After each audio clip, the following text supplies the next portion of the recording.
आप देख रहे हैं इंडिया न्यूज, सबसे पहले देश। आपके साथ मैं रचना बंसल। आंकड़े हमारे, फैसला आपका में बहुत स्वागत आपका।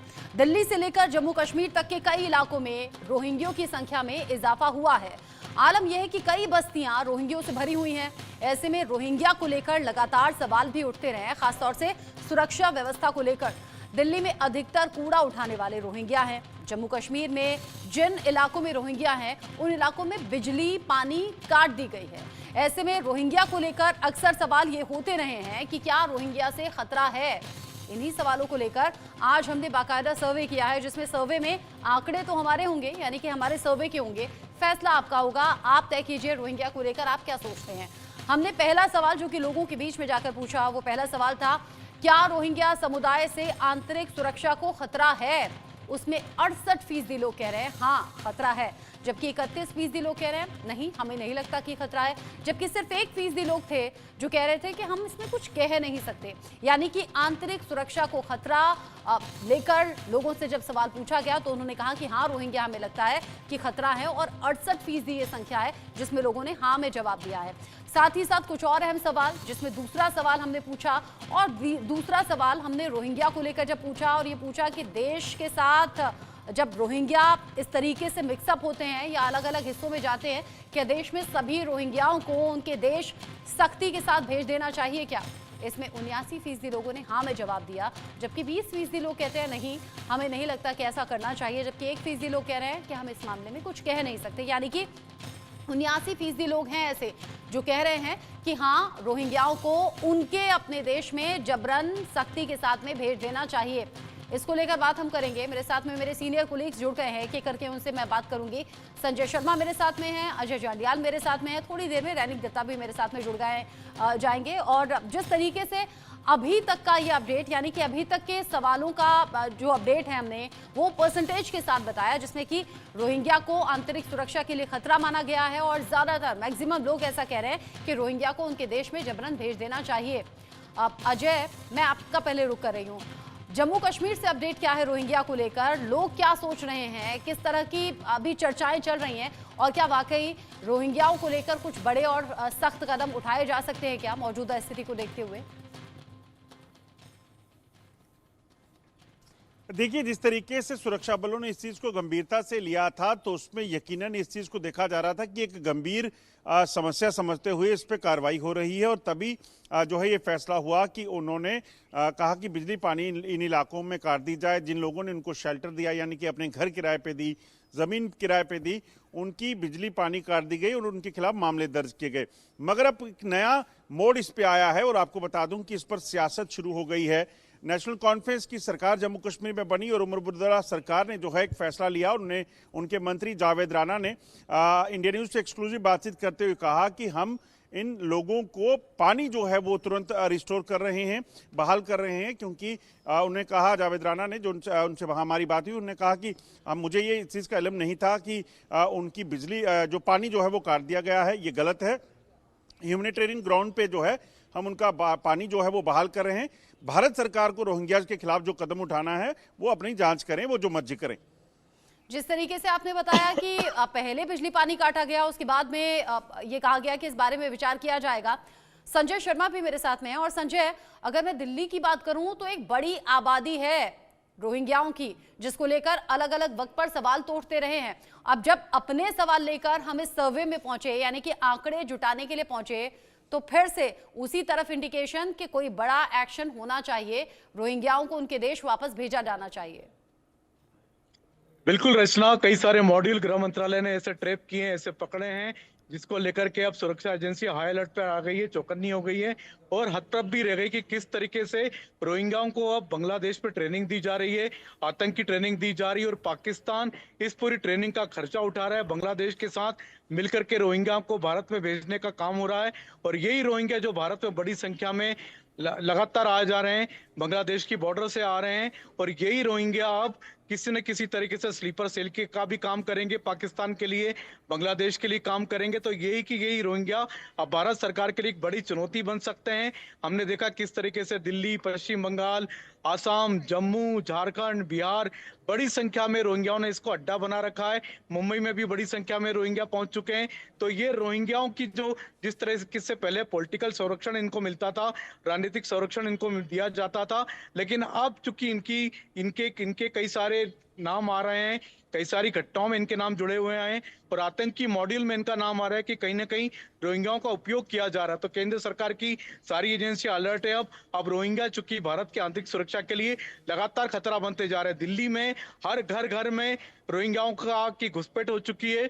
दिल्ली में जितने कूड़ा उठाने वाले, कचरा भी उठाने वाले नगर निगम के कर्मचारियों ने जिनको ठेके पे दे रखा है, उनमें से ज्यादातर लोग रोहिंग्या निकल रहे हैं। तो रोहिंग्याओं की बड़ी आबादी दिल्ली में है, जो किसी भी समय कभी भी चुनौती बन सकती है और कभी भी आप कह सकते हैं बड़ा विस्फोट हो सकता है। और उसके लिए सुरक्षा एजेंसियां चौकन्नी हो चुकी हैं।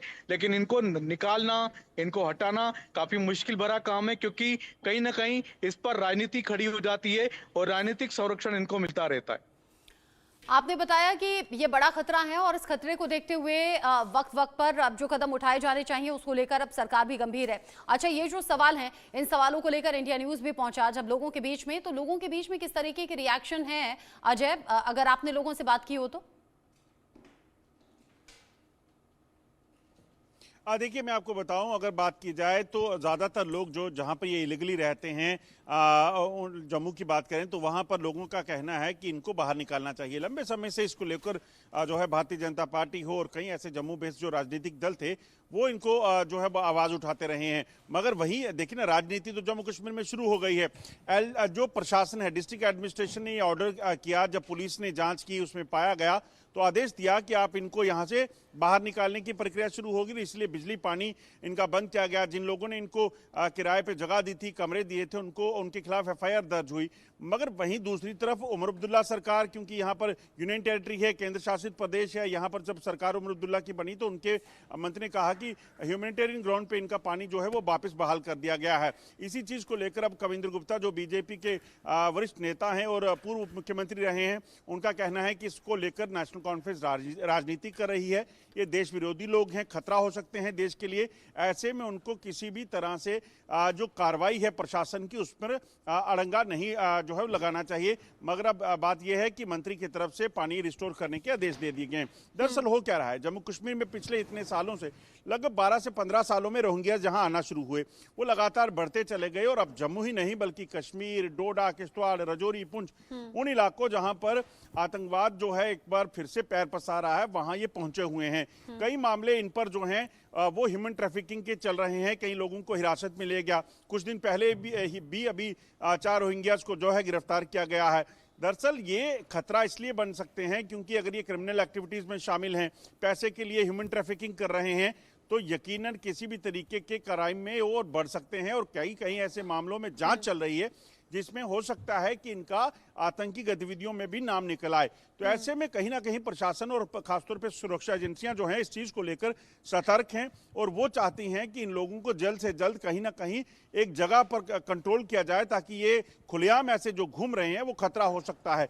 तो इस चीज को लेकर ये कार्रवाइयां हुई थी। मगर अब जब दो सरकारें आपस में, एक यहाँ पर जो उपराज्यपाल प्रशासन है, दूसरी तरफ जम्मू कश्मीर की सरकार, अगर आपस में आमने सामने होंगी तो यकीनन सुरक्षा के मद्देनजर अगर देखा जाए तो वो एक परेशानी जो है वो बन सकती है।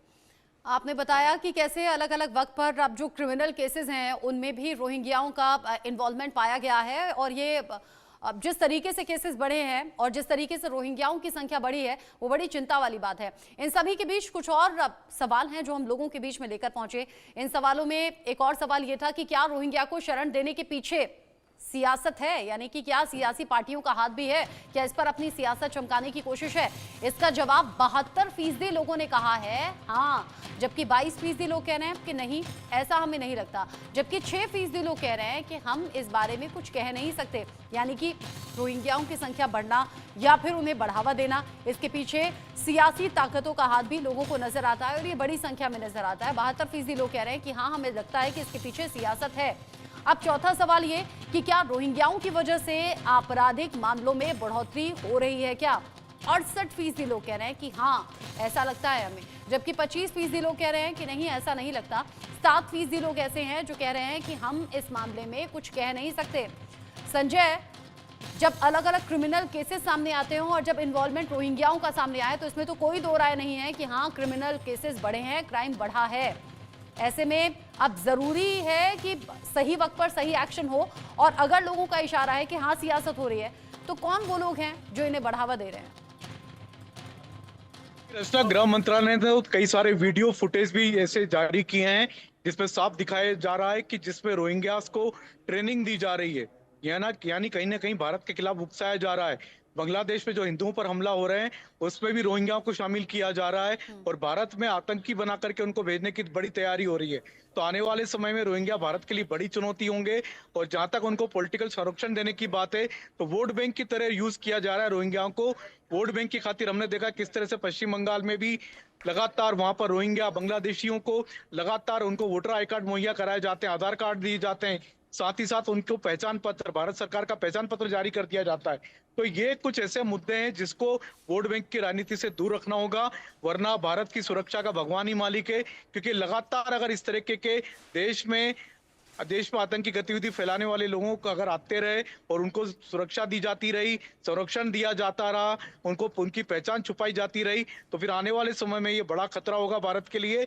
और अब पाकिस्तान को नॉन स्टेट एक्टर मिल गए हैं रोहिंग्या के रूप में, यानी पाकिस्तान अब हर तरह से मुकरता रहेगा कि हमने नहीं भेजा, पाकिस्तान का कोई इन्वॉल्वमेंट नहीं है, लेकिन सारी की सारी ट्रेनिंग का खर्चा पाकिस्तान उठा रहा, इस तरह का कहना है गृह मंत्रालय के सूत्रों का। तो आप कह सकते हैं बड़ी एक तरह से आप थ्रेट है भारत के लिए, रोहिंग्या अब बड़ी थ्रेट बन के उभरे हैं।